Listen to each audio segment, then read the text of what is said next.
Let's start with Neros. I think it's one of the most promising startups in the game right now. You think about drone swarms, they're really a replacement. They're a replacement for all types of systems, but I think most importantly, they're a replacement for... Olaf Hichwa is the co-founder and CTO of Neros Technologies, a startup focused on reindustrializing America by designing and manufacturing unmanned aircraft vehicles. People will figure out, it's definitely a tough problem, but people will figure out how to build these drones. People will figure out how to coordinate them into swarms.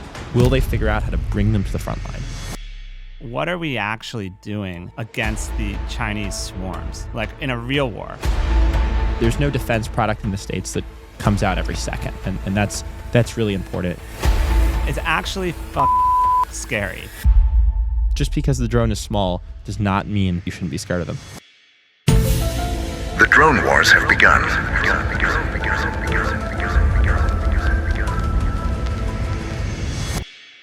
All right, man. Thanks for making the flight. Thanks for having me. How far is that? 5 hours? 6? Something like that. Just a nap away. I think we got to start with the Gundo. So one thing I like about the Gundo is it's right by the airport. And as you know, here, where our showroom and podcast studio is right by the airport. Got to be by an airport as a tech founder, right? Got to be by an airport. Got to be in an area where real engineering is happening.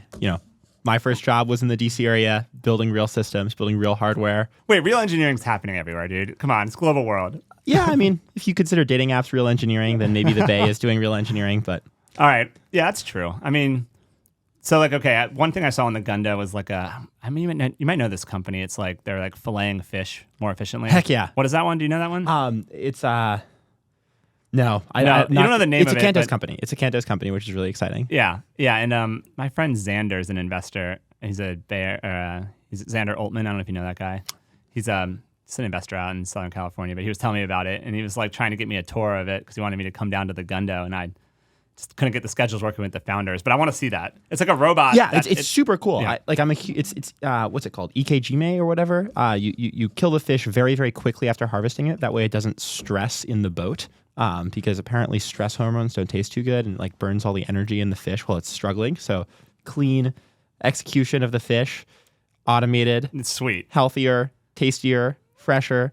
And it's made in Gundo. Absolutely. the Gundo Fish Slaughter Factory. We have like a separate Austin group chat where we just kind of like are jealous. We jealously hate the Gundo. We're like, oh God, all these Gundo kids are Gundo brained. We said Gundo brained. That's not something I've heard before. Gundo brained.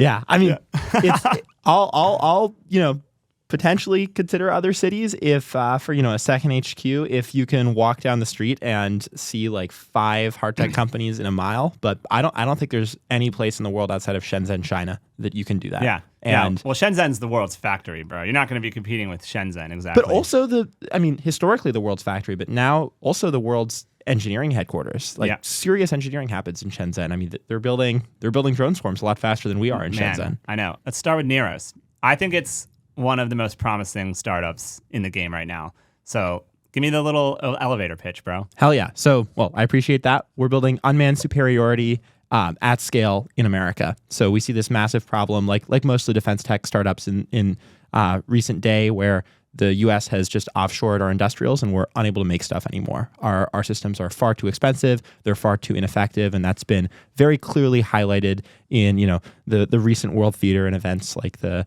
Russo-Ukrainian conflict.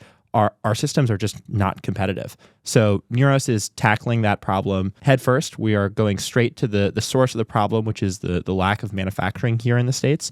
And we are building a drone factory that's capable of producing hundreds of thousands of systems a month, right here in El Segundo, California. Not right here in Delray, Alexandria, but right here in America, El Segundo. Right where my heart is in El Segundo, California. And you got, with all the Gundo brained assembly line workers, fucking churning them out, dude. Gundo brained assembly line workers. Yeah, you like that? How automated? So obviously, like you're gonna try to automate it like they do at DJI, like how they automate their factory, but. How, are you doing is there any new takes on it? You don't have to share the secrets, but give me a sense of what the factory is going to be like. Yeah, absolutely. I mean, DJI puts out a drone a second. So, there's nothing in the States there's no defense product in the States that comes out every second. And that's really important. And you look at how DJI started, it was a lot of manual assembly originally, right?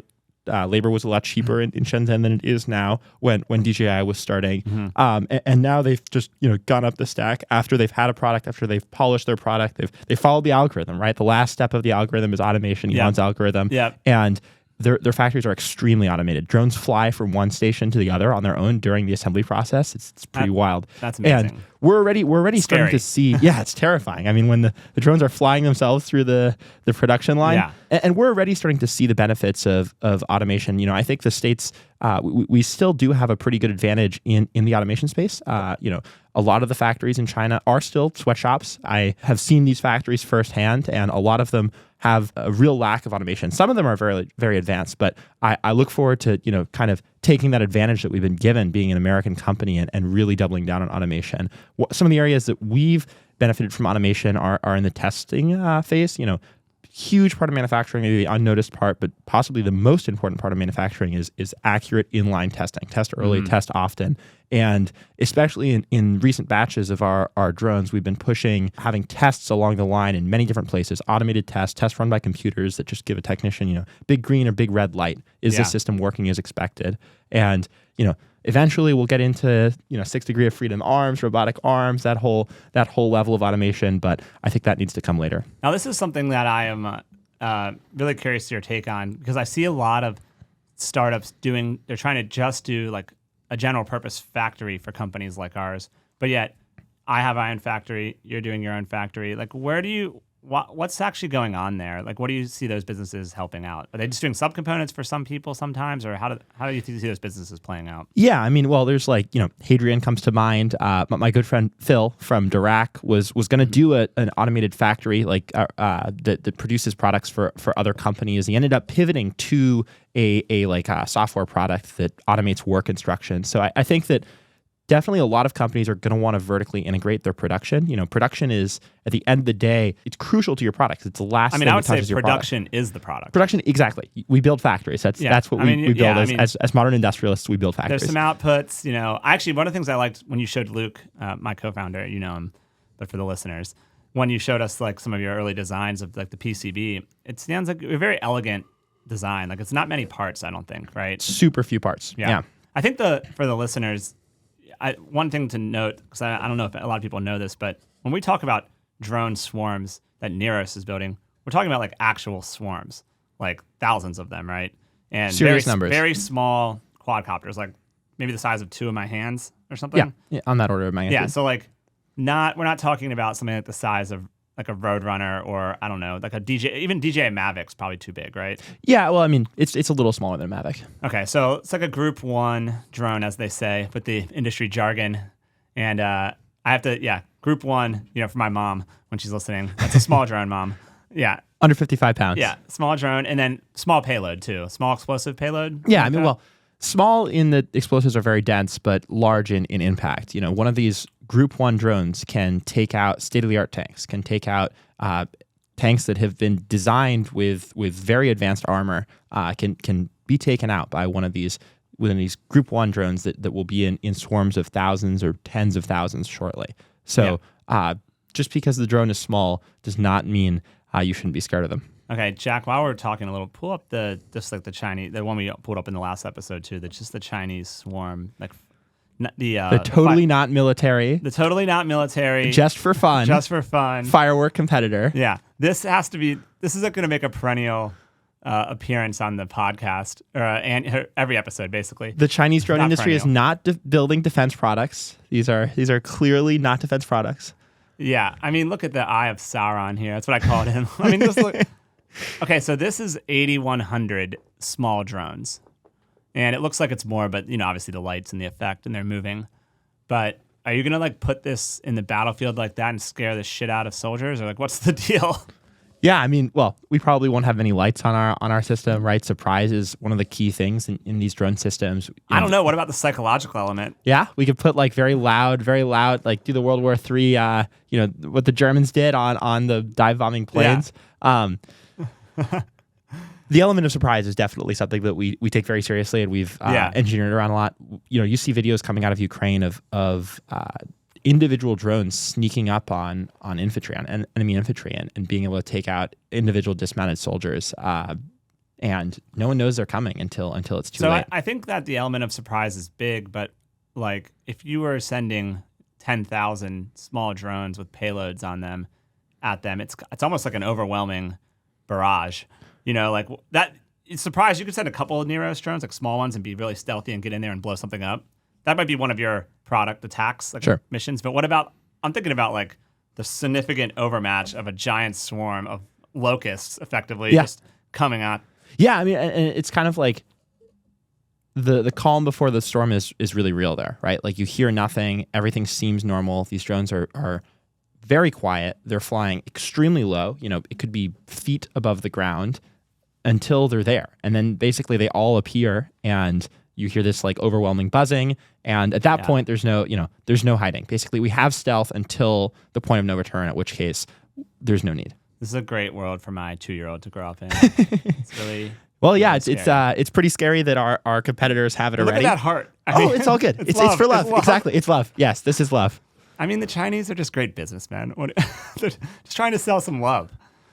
Both Russia and Ukraine can agree on love, and China is happy to sell to both of those parties. Okay, so we talked. I think when we first met, was it Reindustrialize, or we met on text before because I was stoked on your fundraise that you did. What was that? How many months ago was that?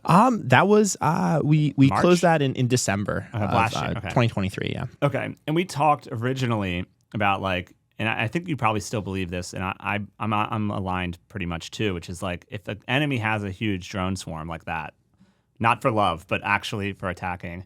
Like one of the only ways to counter it is like a bigger drone swarm, basically. I think one of the first things you ever said to me. That's still your stance? Yeah, 100%. Well, I mean, like it all starts from this like pretty, I think, basic opinion of like, should our weapon systems be better or worse than our adversaries' weapon systems? And I think, there's definitely a lot of disagreement in the defense space, but not many people are going to tell you with good intentions that our enemies should have better defense systems than us, better weapon systems than us. So in that case, you look at what is lethal, what is actually effective at deterring conflict, at winning conflict if it were to occur. And what's been overwhelmingly clear recently is mass. You need mass. You need affordable mass. Yeah. You need massive numbers of systems. When the U.S. sent Switchblades to Ukraine, that was considered a big move. And I remember watching news at home and hearing about Switchblade shipments and how the Ukrainians were liking the Switchblades. But very quickly they realized that when you're using Switchblades, one-time use attack drones. These are Switchblade's sweet. It's well engineered. It's for the listeners. It's like the U.S.'s state-of-the-art loitering munition, the U.S. version of an FPV drone. But they're ridiculously expensive. Of course, since it's a government program, no one actually knows how much they cost. But well over $50,000 per shot. Well, you can back it out because they just bought a bunch for Replicator, right? But those include spares. Those include training. But yeah, I mean. AeroVironment, which won the first Replicator contract, which was a $1 billion IDIQ. So Replicator is supposed to be this program to allow for real mass manufacturable systems, attritable systems to be purchased in mass. And it's kind of unfortunate that the first contract went to a system that's been proven to not be a attritable system that is actually manufacturable in mass. How many did they get? Like 8,000? So for context, on the first episode, Dhruva and I talked about this, and it went down a direction of, we talked about the relative market caps of Anduril versus AeroVironment. Yeah. Okay, do you know the market cap of AeroVironment? Top question. 12 billion? No, 5 billion. 5 billion. Okay, now think about this.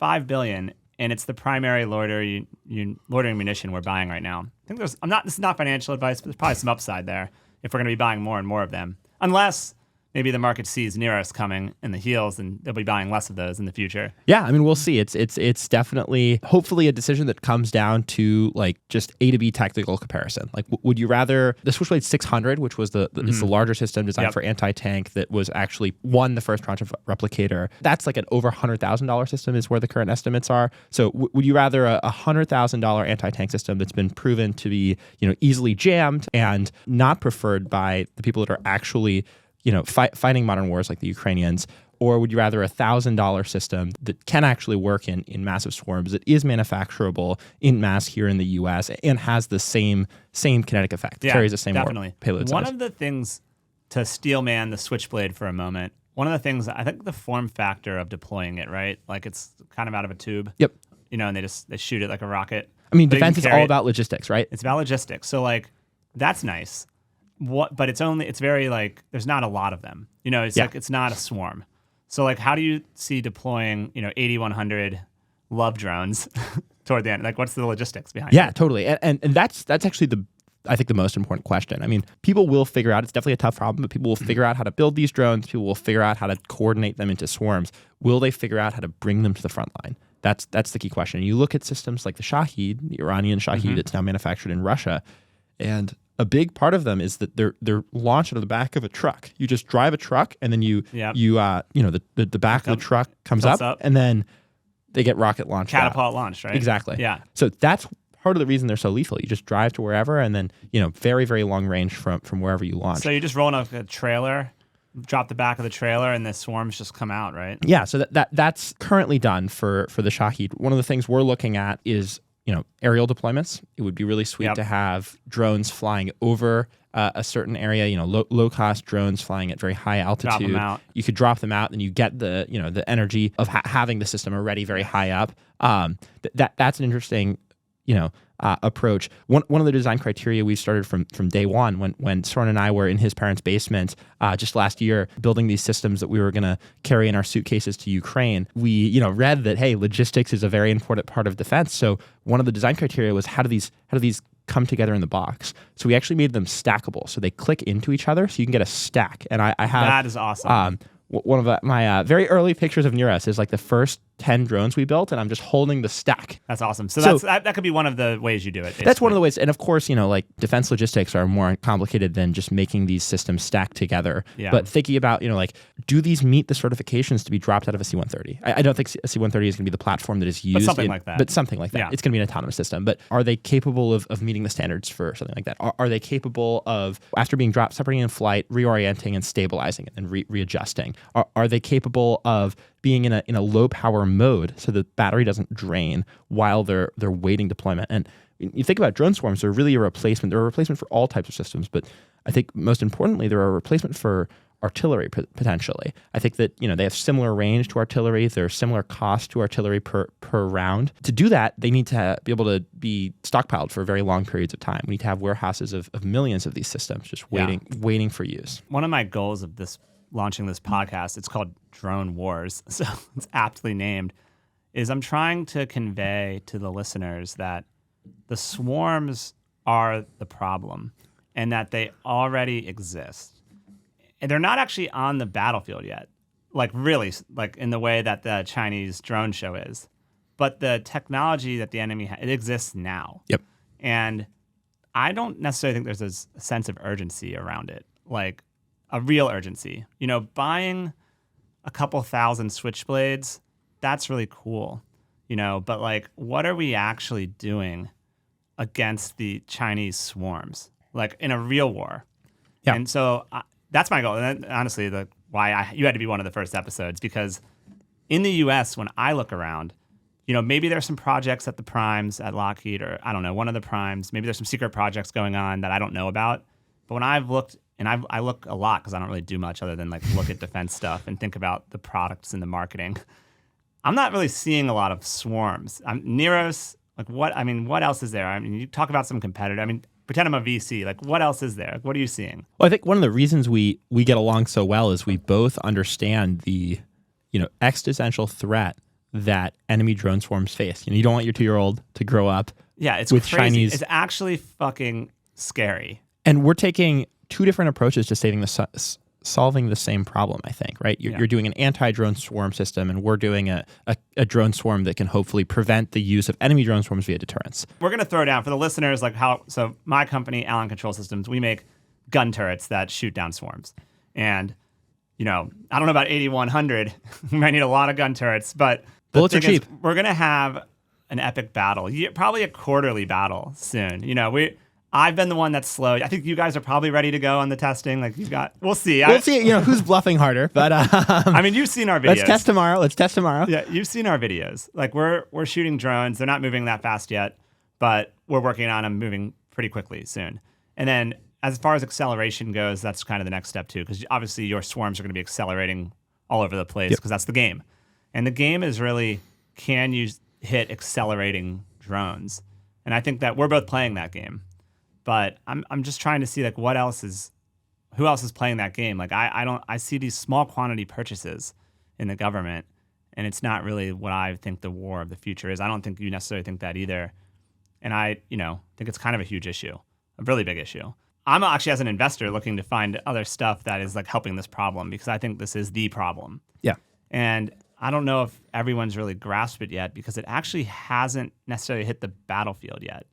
Like there's FPVs you can watch videos on Instagram. We can find a ton of FPVs hitting tanks, hitting artillery, but not like swarms of them. No, this is the very beginning of what drone swarms can be. We've seen what a single drone can do using Chinese components glued together, manually piloted. Imagine if you add autonomy, you add AI, and then you add a swarm. Like that's what changes this from a really, really interesting development in defense tech, being just like FPV drones that are used for single units for strike, to a world-defining technology, to the Manhattan Project of our generation. It is that step up from single-time hobby-grade stuff with bombs glued to them to the AI-powered smart swarms. All right, so let's talk. The elephant in the room then. We're basically on the cutting edge. We're a little ahead of need. Let's talk about how the sales and marketing strategy is for Neros. I mean, I know we don't have Soren here. I'm sure he runs that. You're the tech. Totally. You're the tech guy. We should talk circuits. Yeah, but you can at least expound a bit on just like kind of being ahead of need. I'll talk a little bit about us being ahead of need as well and our experiences, but I'd love to just hear some of yours. Yeah, and I think like over the past few years, we've gone from FPV style drones to being this like niche hobby world where Soren and I had a blast racing, to pretty much every high-ranking government official we talked to knowing all about FPVs and saying FPVs are the future. What is your FPV strategy? Is like a valid question that is asked among politicians, which is pretty wild. So we're seeing that growth happening. Recently, Neros participated in the International Drone Coalition competition. That is all right, what is that? This is it's a really good step forward. I'm a big fan, and I can't disclose too many details on how it works, but it's like a secret competition. So it's a bunch of European member countries that have realized what's happening in Ukraine. They've seen like how unbelievably significant the advent of FPV strike systems is. They've seen that 97% of these FPV systems are produced in Russia or China, which I actually, like going to Ukraine, I've basically never seen a drone without a Chinese component. So like my stat is 100%, but sure, 97% is what's prevailing. They've seen how important this technology is and how this technology is completely concentrated in the hands of our adversaries. And they've wanted to onboard that technology into Western countries, in this case, Europe. So the IDCC came together. It was a bunch of countries, including the UK. And they kind of structured it almost like a drone race, where many people could enter. They had this like very clear set of requirements and specs and what they want to hit. And then they let everyone compete. So it wasn't this like, closed door, like you got to know the program manager and who knows what the specs are. They just let us compete. And that was an awesome experience, getting to show off our system and just go head for head. That is cool. And also, having the entire team rallied around like a very specific, like, let's win this competition. Let's show that our system is best. And, I look forward to seeing the results from that. And that's happening, like expanding past the IDCC, that's happening with the US. DIU has done some incredible things in the Space Defense Innovation Unit for the listeners. And they're hosting a refresh challenge. So they have this magical list of drones that have been validated to be secure and have a solid supply chain based on US components or allied manufactured components outside of China. And they want to add FPV capability to that list. So they're hosting a similar open competition on November 4th, where various stakeholders from various branches of the US government and military organizations can come see what the companies have to offer. And I'm a huge supporter of these open competitions where engineering can win, right? Like that's what you need. And we love it. So we want any open competition where our gun is trying to shoot versus another gun on a drone. Yeah. Like we love that. Yep. Anytime we can get into a competition and we're like, okay, can this gun hit a drone? Oh no, ours can. It's like, that's a great situation. And you want the same thing for you.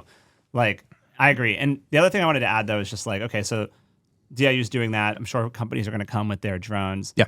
But again, I don't think I'm hammering on this because I think it's very important.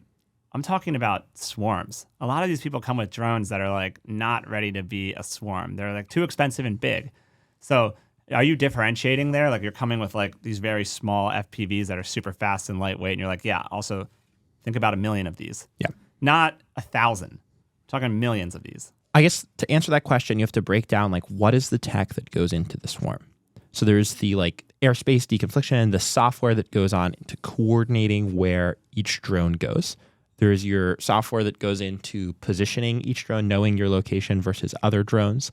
There's your software that goes into choosing like how the swarm moves around and picks a target. You know, like swarm in a biological sense means there's no leader, means that like the populace decides what's happening and there isn't like a specific like strike this one target. So there's that whole software stack. And thankfully the US has an incredible software industrial base, right? Like we know how to write software. There's a lot of people with very impressive software stacks like, Anduril's Lattice or Shield AI's HiveMind have been built really for this kind of problem. But that's just one of the problems. Maybe a much larger problem that people aren't focused on is the manufacturing aspect. Yeah. If you want 1 million drones in a drone swarm, you got to build 1 million drones. But how do you show that at a competition? You show that at a competition by being able to produce large numbers at a reasonable cost. So you show that at a competition by, showing up with a drone system that's $1,000 and not $1 million like VBAT as an example. You show that at a competition by already having production capability online and saying like, hey, check out our factory. You can come see it in El Segundo right now, today. With the Gunda-brained assembly line workers. I'm not going to use that term. But you could see our factory. You could see drones flying off the line. You can see our automated test setups. You can see our tack times that are ridiculously low. Yeah. You can see that these factories are fairly small. They could be doubled or tripled very easily. I mean, we could 5x our production capability in just a month by building parallel lines. So you do that by, first of all, having systems that are cheap enough, because we can't afford swarms of Switchblade 600s. It just doesn't make any sense. No. You do that by proving your production capability, and you do that by proving that you have the technology partnerships to really provide the autonomy software required to build these things out. Yeah, so like you're kind of at these demos, and then you're also kind of conveying like, okay, we're ready to build this stuff. Now come to the Gundo. We will show you.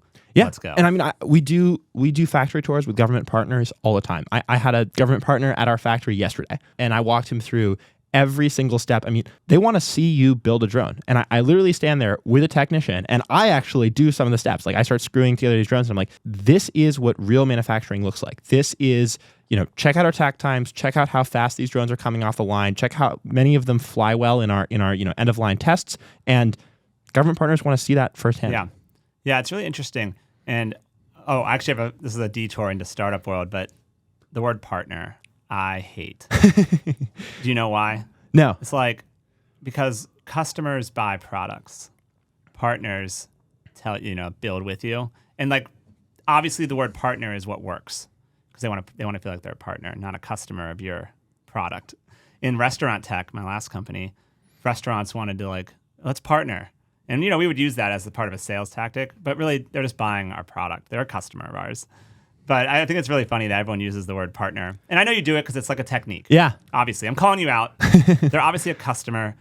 They're buying your product and, they get a say in it. So they're a little bit of a partner. But you want to make them feel empowered. But, at the end of the day, you guys are the brain. When I go on my phone and I buy a hamburger from DoorDash, that's not a partnership. I'm just a customer. Yeah. I think that, to push back a little, in the government contracting space, it really is a partnership. It's about understanding. I know, I'm challenging you. I'm saying that's broken.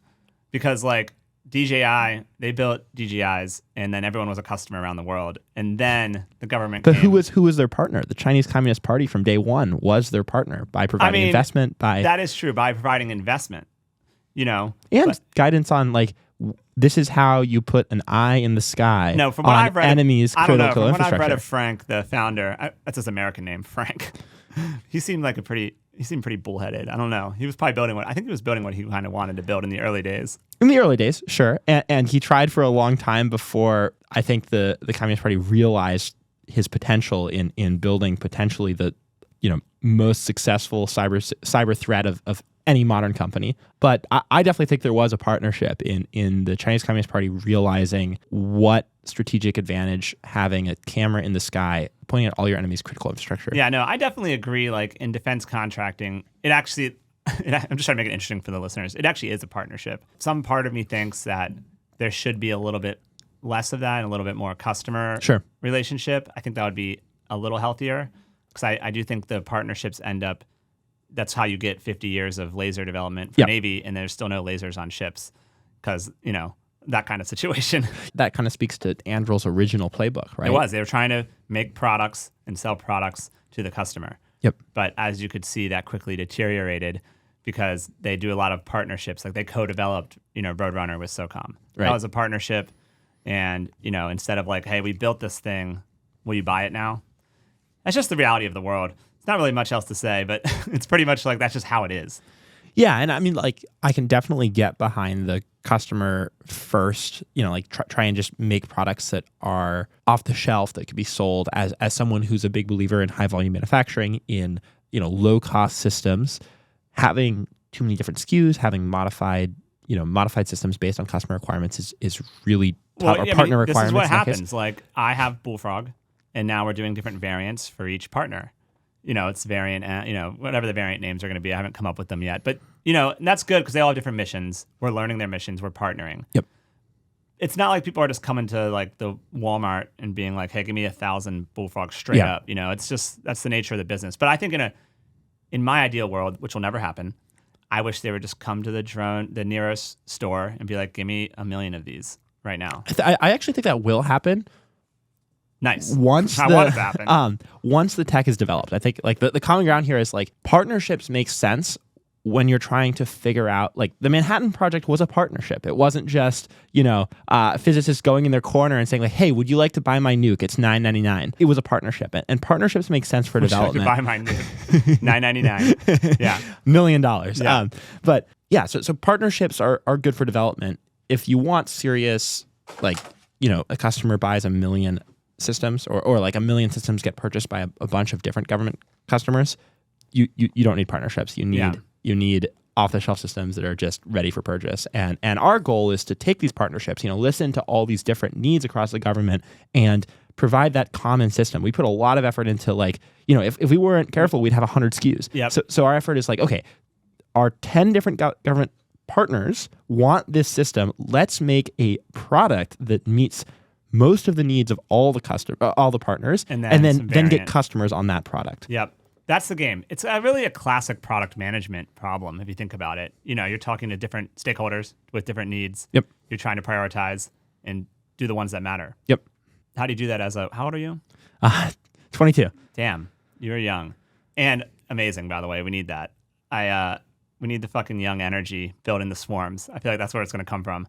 So first tech startup then? First tech startup. But you had the company before, right?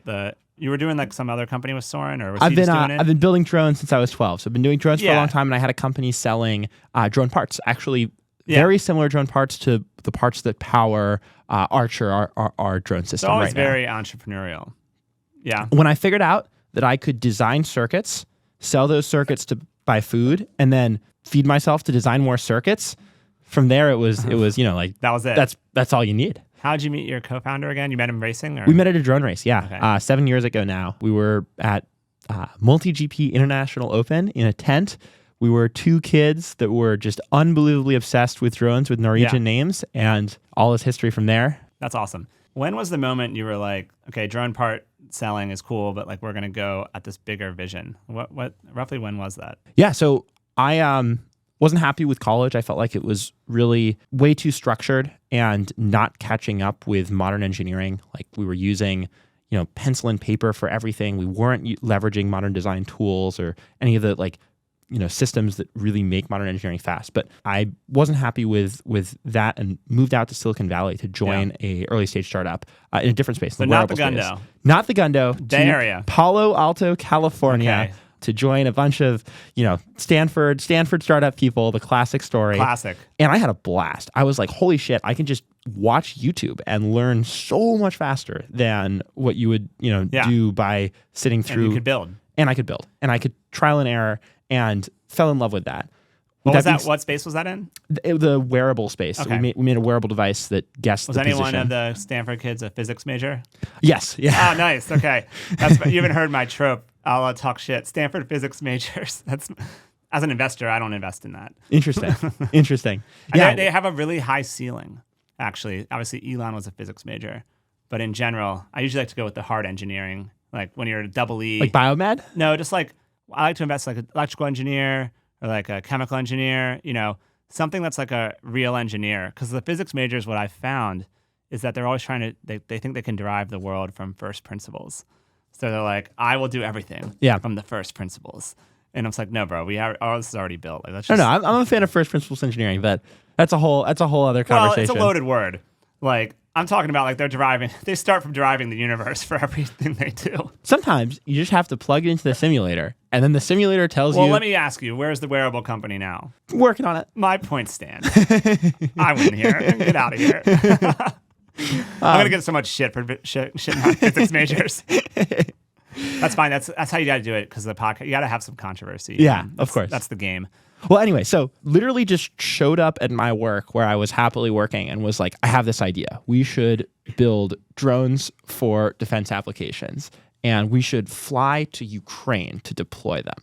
And Nice. I'm like, that's insane. I work a job in Palo Alto, California, where I take my electric skateboard to work and design circuits. I'm not like in the headspace to hop on a plane to Ukraine. But then I started thinking about like, what's the impact of a system that like just in general makes VR gaming a little better, or a system like, most of the systems that are built in Palo Alto, California makes your hamburger arrive 5 minutes faster, or makes your your iPhone 10% more addictive via this new social media app. Like what are you actually affecting with your blood, sweat, and tears and your engineering misery, which is what it takes to actually build helping legendary people products. get a burrito a little quicker.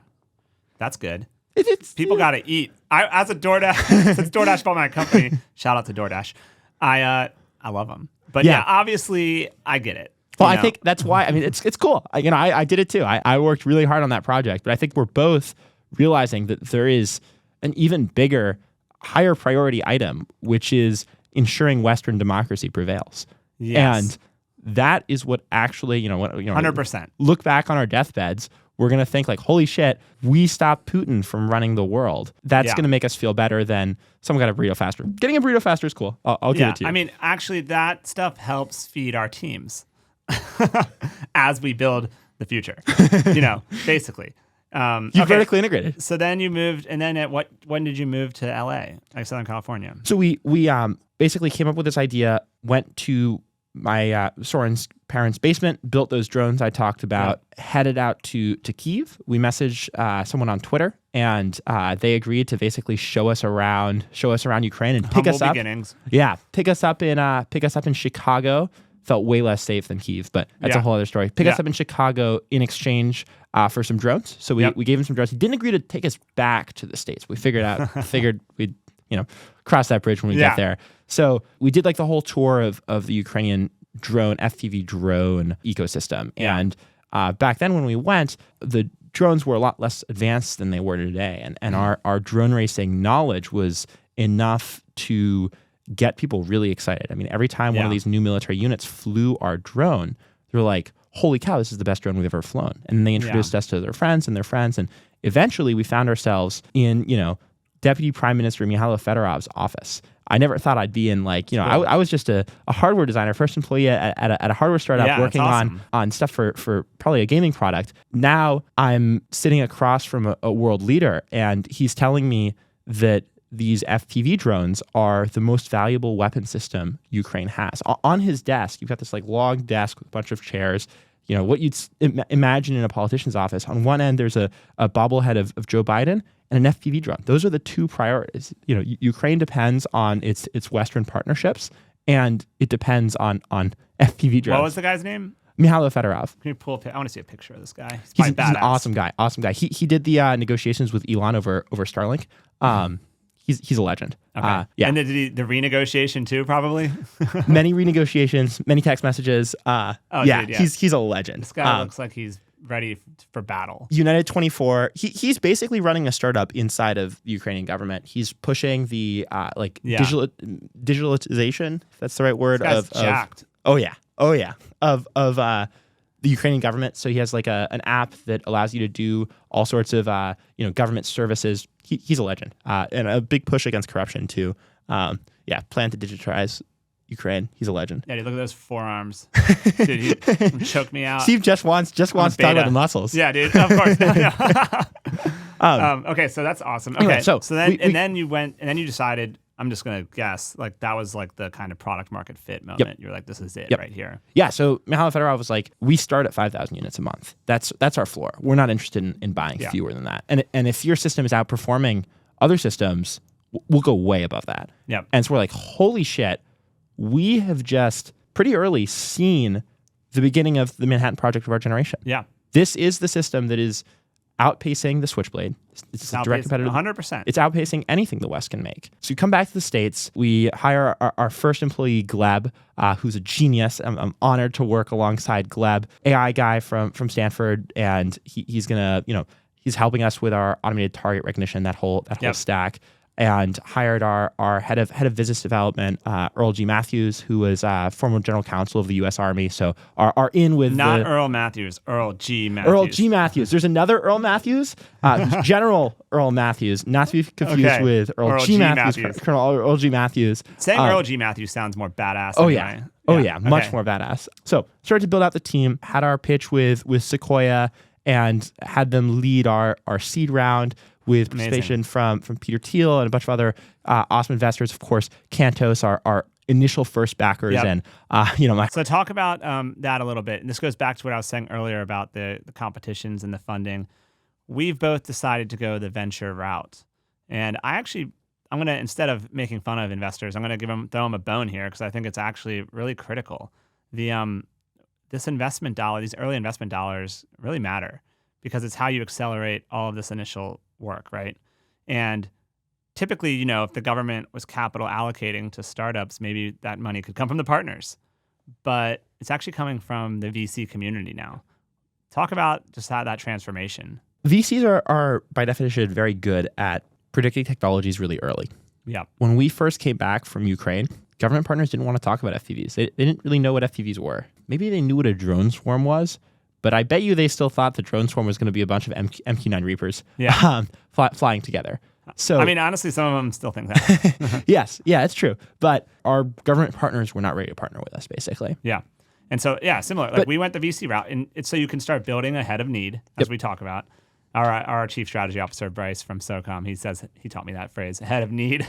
And I was like, I like it. That is fun. Yeah. Yeah, but you start building. You start going now, and that's what the investment dollars really help. And so Sean obviously is kind of a visionary in that sense. Absolutely. Where he can see what's coming and know, like, okay, let's get on this now. Yep. So that helped.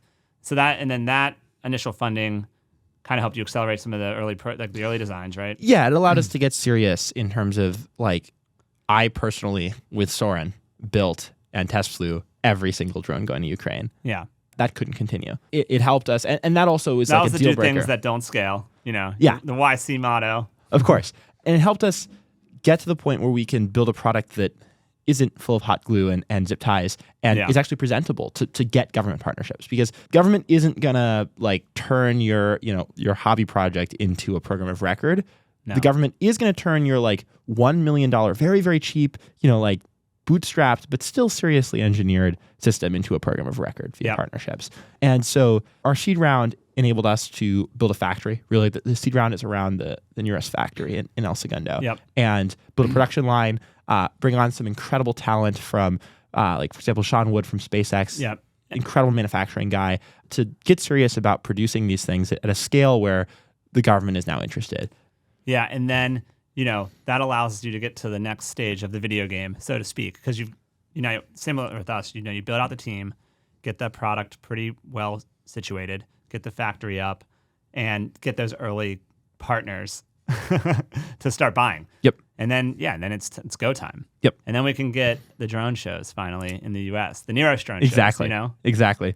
Yeah. Okay. So let's talk a little bit about what's next on the horizon then. Yeah, absolutely. So Right now, we're pushing really hard in the like jam resistance area. The cat and mouse jamming game is okay. Yeah, let's talk. How afraid of the jamming are you really? You should be terrified of jamming. Yeah. I'm terrified of jamming. Yeah. You think jamming is going to disrupt your swarms? I mean, it's definitely going to be a serious countermeasure to swarms.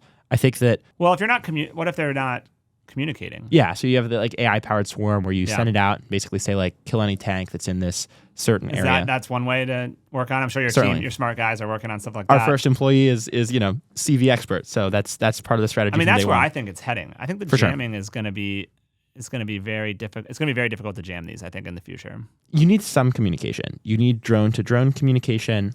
You usually probably want to send like a still image back to base and say like, hey, this is the target we found. Are we clear to use lethal force on this target?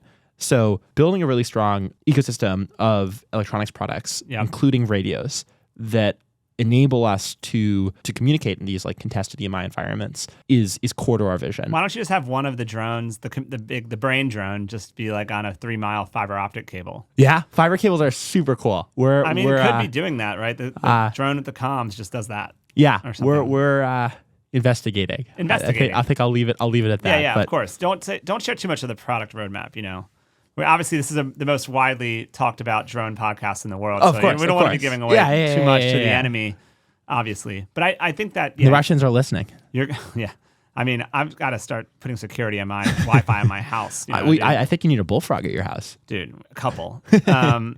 I don't know if that's actually going to be really play well in this nice Delray, quaint Alexandria. I think right now maybe you're going to meet some friction, but China takes Taiwan, and then maybe things will change. But so jamming. What other countermeasures you're worried about? I'm increasingly worried about bullfrog, of course. Bullets. Obviously, bullets are out there. Bullets are out there, and people do take down FPVs with bullets. Usually, it's like small arms fire. Yeah. There was like a video of a soldier throwing like an AK-47 at an FPV, just the entire gun itself, and he did manage to. That's pretty sweet. Yeah. Wait, through the gun? Yeah, so he tried like shooting a bunch and he kept missing. So he's like, "Fuck it!" He just threw the gun, and he did make it. Is what I heard. So I definitely think that's great.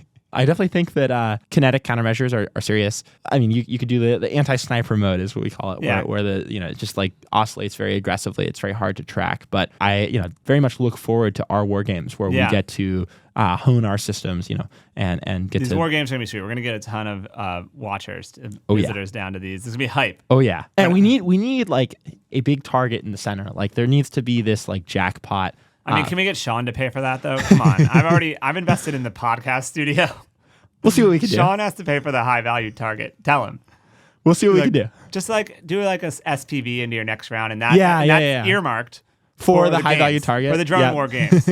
I think we both need an SPV for that. Yeah, exactly. We'll contribute to. You're right. I have to contribute, obviously. Okay, so there's other stuff like I guess microwaves, lasers. You're gonna work on mitigating that kind of stuff too as well. Totally. Yeah. I mean, current microwave testing, we had some testing that went very, very well. So far, there doesn't seem it's to be... It's because the PCB design's so locked down, obviously. Exactly. Double E, bro. I mean, if Mr. Allen himself says it's good, then that's the strongest compliment I can ever get. I mean, yeah, he would never lie. He can't tell a lie. Like, honestly, he's like Pinocchio. Is it Pinocchio? Is that Pinocchio? Yeah. Can't tell a lie? Yeah. Can't tell a lie.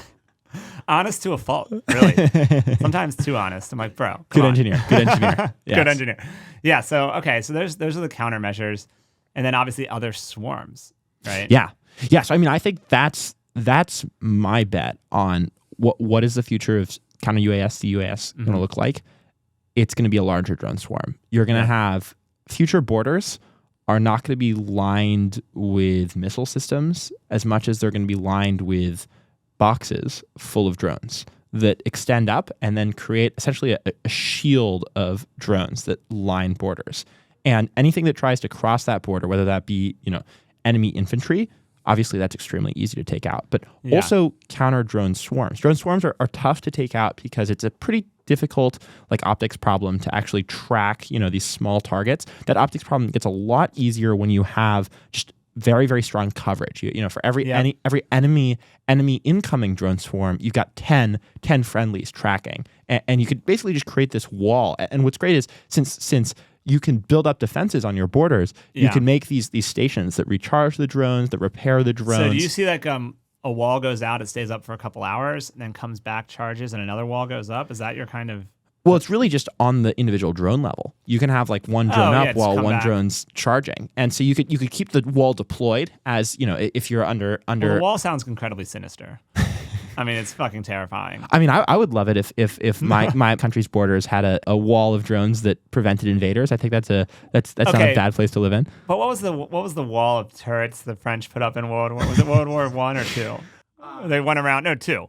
This went around it, right? Went into France. Right, because they. So how long's the wall got to be? I mean, it's got to be pretty big. I think the French wall of turrets wasn't a wall of drone swarms. That was I their guess issue. the nice thing is the wall could just move laterally.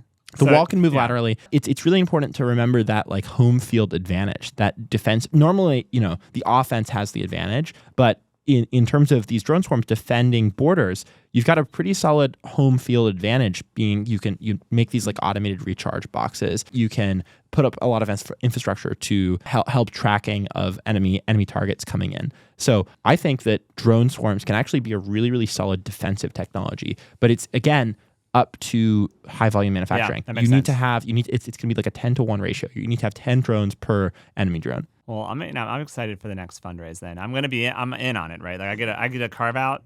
Don't disclude me. I always tell founders I like when the valuation gets higher. That's when I come in. Okay. I don't like to get in on the ground floor. Yeah, dude. late stage angel investing. No, it shows that I really believe. That's what I'm in it for. I'm just show people. Yeah, I came in. I knew about it early, but I came in late because I'm a true believer. Awesome. Not some valuation hawk, dude. Not just looking for a deal.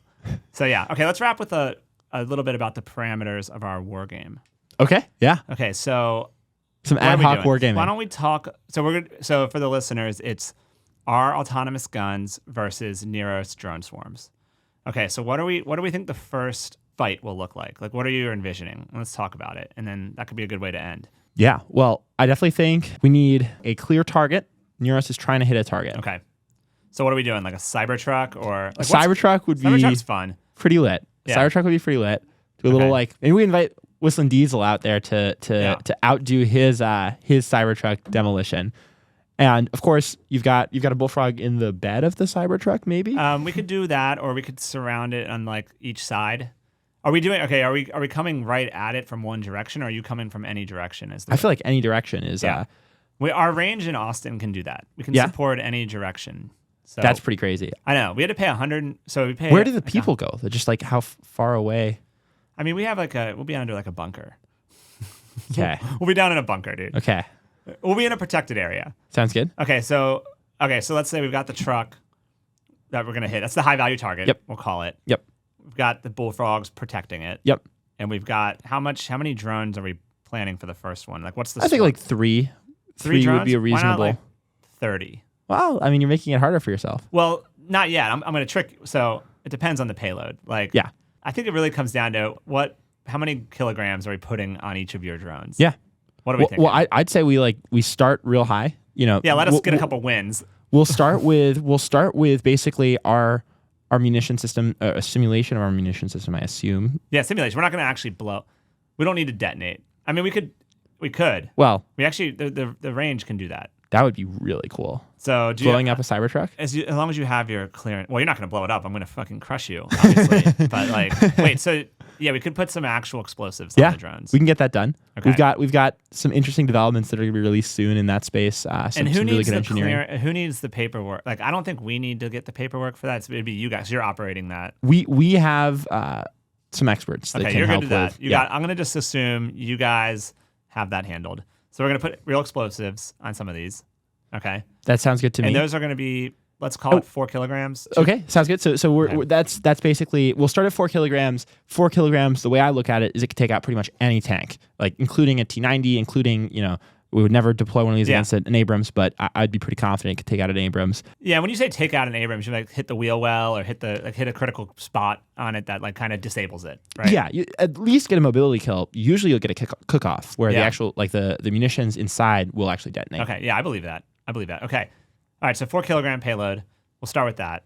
That gives you how many G's of acceleration on the drone? 4 kilograms, it's going to be really slow. 4 kilograms, we're just going to barely be, I mean, even in like no one uses 4 kilograms in Ukraine from my Okay, what do understanding. they use? Maybe we should go a little. They use 2, but we'll start with 4. We'll start with 4. See if we can win. So Give us a I win. expect you to win. I Give expect us a you to win win. at 4, and then Okay. I think we should just bring it down to like, if you're taking us out at 1.5 kilograms, white flag comes up. ACS is 1. I would say white flag comes up, but if it's only a couple of drones, now then we increase the amount of Neros drones. If it's 100 with 1.5 each, that's going to be a little harder. Yeah, You but know, I don't even think what's really going to happen is we're going to come in with 3 kilograms. That's our like maximum real payload, and we're going to hit the target every time. I mean, that's what's realistic. I mean, have you seen Luke Allen in action? The Allen system, bro. Investors are like, why'd you name the company this? I'm like, it's Allen's control system. I don't know what else you want. Like, I just put it in the name. Like, I don't, like, what do I do? I'm on the podcast, Okay, so Shoot, what am I doing? So we've got, seems like some good parameters.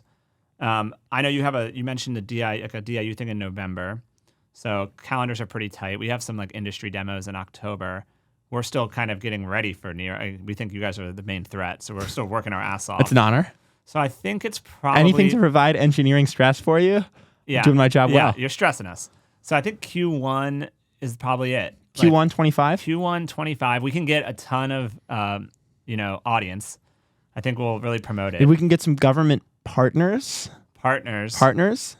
Exactly. And customers. Well, we'd love both. Down to the range, down to watch this in action. And I think that it's going to be very exciting. Oh, yeah.